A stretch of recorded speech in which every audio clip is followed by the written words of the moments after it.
श्री गणेशाय नमः। श्री जानकी वल्लभो विजयते। श्रीमद् वाल्मीकि रामायण बालकांड का 26वां सर्ग।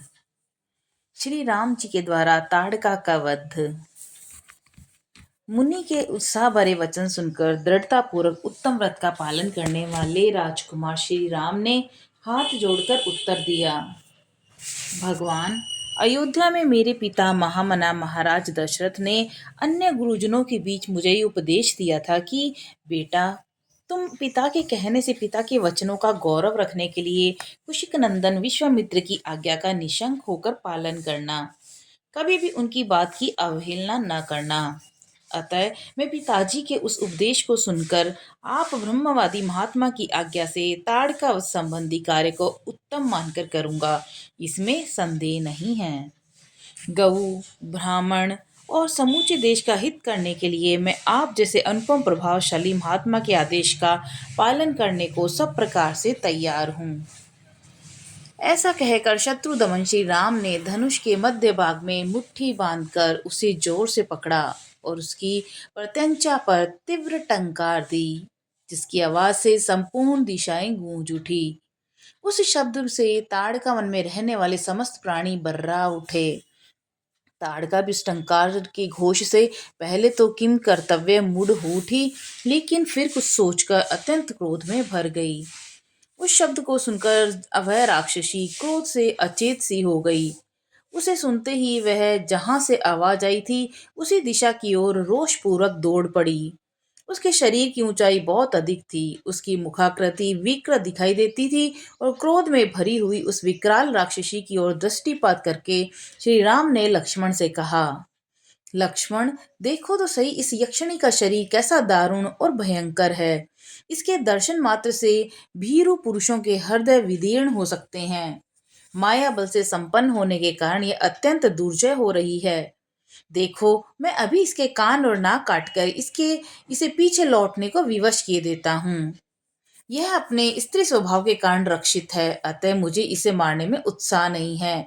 मेरा विचार यह है कि मैं इसके बल पराक्रम और गमन शक्ति को नष्ट कर दूं, अर्थात इसके हाथ पैर काट डालूं।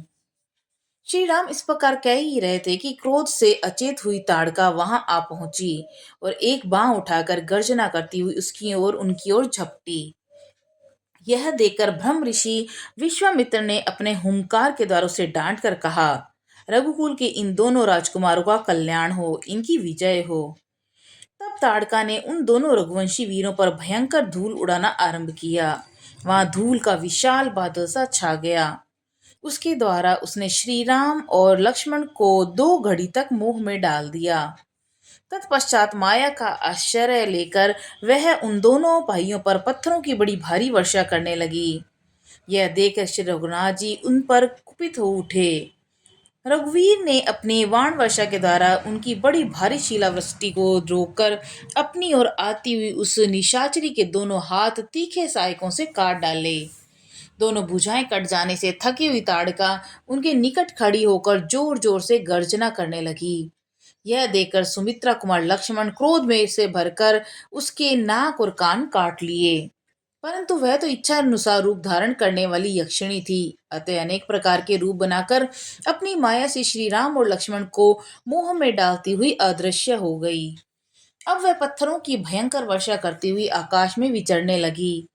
श्री राम और लक्ष्मण पर चारों ओर से प्रस्त्रों की वृष्टि होती देख तेजस्वी गादी नंदन विश्वामित्र ने इस प्रकार कहा, श्री राम, इसके ऊपर तुम्हारी दया करना व्यर्थ है। यह बड़ी पापिनी और दुराचारिणी है, सदा यज्ञों में विघ्न डाला करती है। यह अपनी माया से पुनः प्रबल हो उठे, इसके पहले ही इसे मार डालो। अभी संध्या काल आना चाहता है, इसके पहले ही यह कार्य हो जाना चाहिए, क्योंकि संध्या के समय राक्षस दुर्जय हो जाते हैं। विश्वामित्र जी के ऐसा कहने पर श्री राम ने शब्द वेदी बाण चलाने की शक्ति का परिचय देते हुए बाण मारकर प्रस्त्रों की वर्षा करने वाली उस यक्षिणी को सब ओर से अवरुद्ध कर दिया। उनके बाण समूह से घिर जाने पर माया बल से युक्त वह यक्षिणी जोर जोर से गर्जना करती हुई श्री राम और लक्ष्मण के ऊपर टूट पड़ी। उसके चलाए हुए इंद्र के वज्र की भांति वेग से आती देख श्री राम ने एक बाण मारकर उसकी छाती चीर डाली। तब ताड़का का पृथ्वी पर गिर गई और मर गई। उस भयंकर राक्षसी को मारी गई देख देवराज इंद्र और देवताओं ने श्री राम जी को साधुवाद देते हुए उनकी सराहना की। उस समय सहस्त्रलोचन इंद्र और समस्त देवताओं ने अत्यंत प्रसन्न और हर्षोत्फुल्ल होकर विश्वामित्र जी से कहा, मुनि कुशिक नंदन, आप कल्याण हो। आपने इस कार्य से इंद्र सहित संपूर्ण देवताओं को संतुष्ट किया है। अतः रघुकुल तिलक श्री राम, आप अपना स्नेह प्रकट कीजिए। ब्रह्मा प्रजापति कृशाश्वी के अस्त्र रूपधारी पुत्रों को जो सत्य पराक्रमी और तपोबल से संपन्न है, श्री राम को समर्पित कीजिए। विप्रवर, ये आपके अस्त्रदान के सुयोग्य पात्र हैं तथा आपके सेवा शुश्रूषा में तत्पर रहते हैं। राजकुमार श्री राम के द्वारा देवताओं का महान कार्य संपन्न होने वाला है। ऐसा कहकर सभी देवता विश्वामित्र जी की प्रशंसा करते हुए प्रसन्नता पूर्वक आकाश मार्ग से चले गए। तत्पश्चात संध्या हो गई। उसके बाद ताड़का से संतुष्ट हुए मुनिवर विश्वामित्र ने श्री रामचंद्र जी का मस्तक सूंघकर उनसे यह बात कही, शुभ दर्शन राम, आज की रात में हम लोग यहाँ निवास करेंगे, कल सवेरे अपने आश्रम पर चलेंगे। विश्वामित्र की यह बात सुनकर दशरथ कुमार श्री राम बड़े प्रसन्न हुए। उन्होंने ताड़का वन में रहकर वह रात्रि बड़ी सुख से व्यतीत की। उसी दिन वह वन शाप मुक्त होकर रमणीय शोभा से संपन्न हो गया। चैत्र रथवन की भांति अपनी मनोहर छटा दिखाने लगा। यक्ष कन्या ताड़का का वध करके श्री रामचंद्र जी देवताओं और सिद्ध समूहों की प्रशंसा के पात्र बन गए और उन्होंने प्रातः काल की प्रतीक्षा करते हुए विश्वामित्र जी के साथ ताड़का वन में निवास किया। इस प्रकार श्री वाल्मीकि निर्मित आर्ष रामायण आदि काव्य के बाल कांड में 26वां सर्ग पूरा हुआ। 27वां सर्ग, विश्वामित्र जी के द्वारा श्री राम को दिव्यास्त्र दान करना। ताड़का वन में वह रात बिताकर महायशस्वी विश्वामित्र हंसते हुए मीठे स्वर में श्री रामचंद्र जी से बोले, महायशस्वी राजकुमार, तुम्हारा कल्याण हो। ताड़का वध के कारण मैं तुम पर बहुत संतुष्ट हूँ, अतः बड़ी प्रसन्नता के साथ तुम्हें सब प्रकार के अस्त्र दे रहा हूँ। इनके प्रभाव से तुम अपने शत्रुओं को, चाहे वे देवता, असुर, गंधर्व अथवा नाग ही क्यों न हो, रणभूमि में बलपूर्वक अपने अधीन करके उन पर विजय पा जाओगे। रघुनंदन, आपका कल्याण हो। आज मैं तुम्हें वे सभी दिव्यास्त्र दे रहा हूँ। वीर, मैं तुमको दिव्य एवं महान दंड चक्र, धर्म चक्र, काल चक्र, विष्णु चक्र और अत्यंत भयंकर इंद्र चक्र दूंगा। नरश्रेष्ठ राघव, इंद्र का वज्रास्त्र, शिव का श्रेष्ठ त्रिशूल, ब्रह्मा जी का ब्रह्मशीर नामक अस्त्र भी दूंगा। महाभाव, साथ ही तुम्हें ऐशिकास्त्र तथा परम उत्तम ब्रह्मास्त्र का भी दान प्रदान करूंगा। प्रकुस्त कुलभूषण, इसके सिवा दो अत्यंत उज्जवल और सुंदर गदाएं जिनके नाम मोदकी और शीखरी हैं, मैं तुम्हें अर्पण करता हूँ।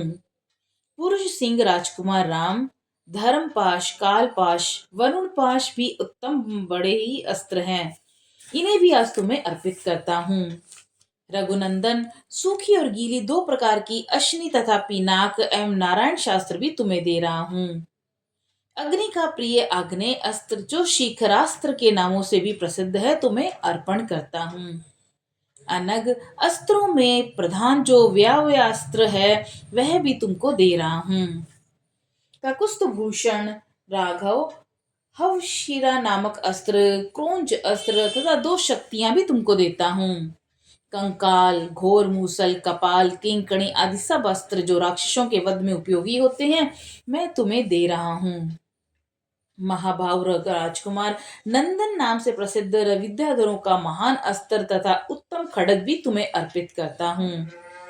रघुनंदन, गंधर्वों का प्रिय सम्मोहन नामक अस्त्र, प्रस्वापन, प्रशमन और सौम्य अस्त्र भी तुम्हें दे रहा हूँ।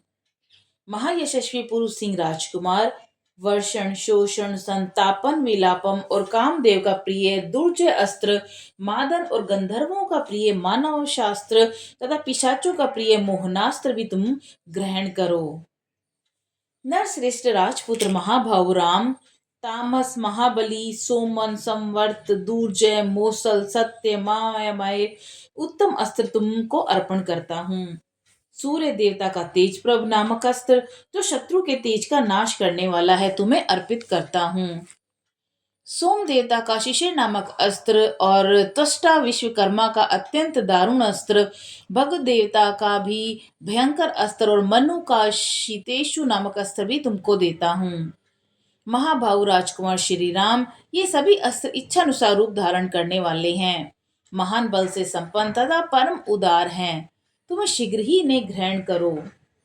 ऐसा कहकर मुनिवर विश्वामित्र जी ने उस समय स्नान आदि से शुद्ध हो पूर्वाभिमुख होकर बैठ गए और अत्यंत प्रसन्नता के साथ उन्होंने श्री रामचंद्र जी को उन सभी उत्तम अस्त्रों का उपदेश दिया।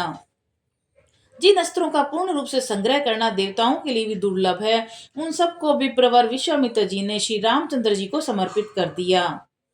बुद्धिमान विश्वामित्र जी ने जो ही जप आरंभ किया, त्यों ही वे सभी परम पूज्य दिव्यास्त्र स्वतः आकर श्री रघुनाथ जी के पास उपस्थित हो गए और अत्यंत हर्ष में भरकर उस समय श्री रामचंद्र जी से हाथ जोड़कर कहने लगे, परम उदार रघुनंदन, आपका कल्याण हो।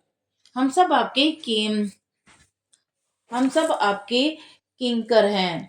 आप हमसे जो जो सेवा लेना चाहेंगे वह सब हम करने को तैयार रहेंगे। उन महान प्रभावशाली अस्त्रों के इस प्रकार कहने पर श्री रामचंद्र जी ने मन ही मन प्रसन्न होते हुए उन्हें ग्रहण करने के पश्चात हाथ से उनका स्पर्श करके कहा, आप सब मेरे मन में निवास करें। तदंतर महातेजस्वी श्री राम जी ने प्रसन्नचित होकर महामुनि विश्वामित्र को प्रणाम किया और आगे को यात्रा आरंभ की। इस प्रकार श्री वाल्मीकि निर्मित आर्ष रामायण आदि काव्य के बाल कांड में 27वां सर्ग पूरा हुआ। बोलो सियावर रामचंद्र जी की जय, पवन सुत हनुमान जी की जय।